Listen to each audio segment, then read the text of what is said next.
Do you think these 19 kids that died and got shot and killed a few days ago, they're prepared for that? Poor innocent kids. They had no clue. They probably thought it was some gun show game going on. It's fun and play. You know, long ago people loved shooting guns. Bullets, pow, pow, wow, wow. They're so innocent, they don't even know if it was real. That's the age when kids love to shoot guns and play and have fun. Once upon a time, that was one of the first gifts people would buy for little boys. Little guns, they all are Westerner. Bow, bow. That's how it is.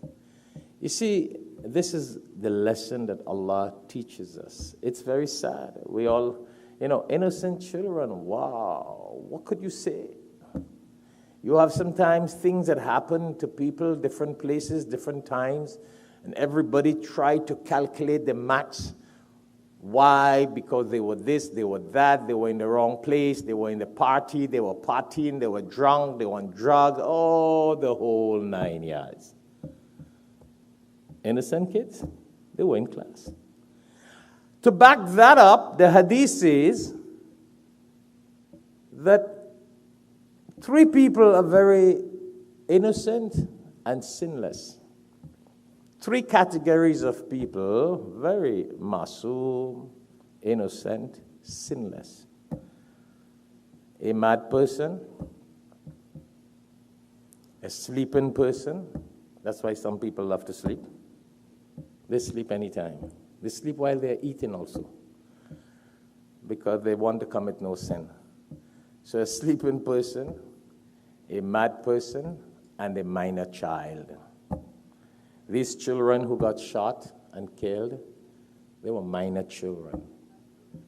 9 out of 10, 99 or 9999.9%, they were nabalig, minor, not in the category of committing sins. Straightforward Jannatis. Doesn't matter what religion they belong to. They are still minor. And the hadith says that all children were born Muslims. What the hadith says? Every child is born a Muslim. Someone who submits to Allah. An innocent baby came from the womb of the mother. It is later on they change to what they want to be and why they want to be and how they want to be. And if they want to be a wannabe. Yeah? But that age and stage, the fuqaha and the Islamic jurists have given that the kind of borderline beyond that, where it's after that double figure when they start becoming teenagers, illa mashallah, with exceptions here and there.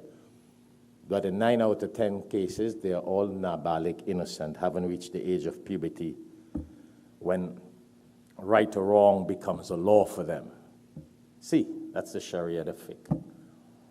And if a person has not become physically at the age of puberty, and I don't want to get into that jurisprudence law here, then an age is calculated as 14 years, whether physical signs are seen of the age of puberty or not.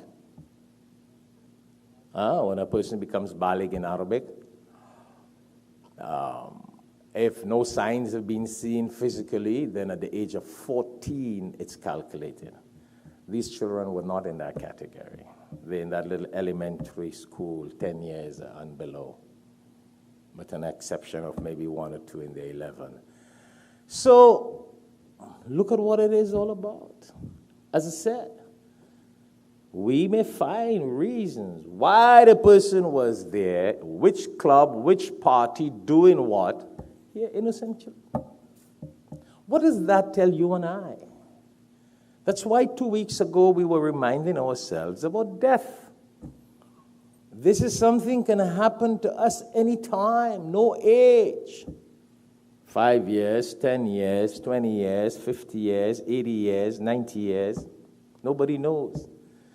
But what Allah expects from us is to prepare for that time.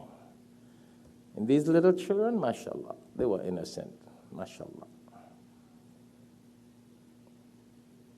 But you and I, when we cross that age of puberty, what is expected from us is to prepare.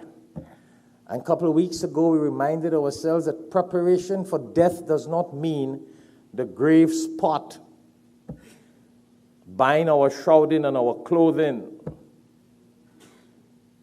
That's not necessarily preparation of death or preparation for death. That's good. But that's not really the preparation that the Quran and Sunnah speaks about. The preparation that the Quran and Sunnah speaks about is the amal, the good deeds that we do while we're alive. That is what is going to benefit us when we close our eyes. That is what is going to benefit us. And I reminded myself and I reminded you, and I don't want to get back into that khutbah,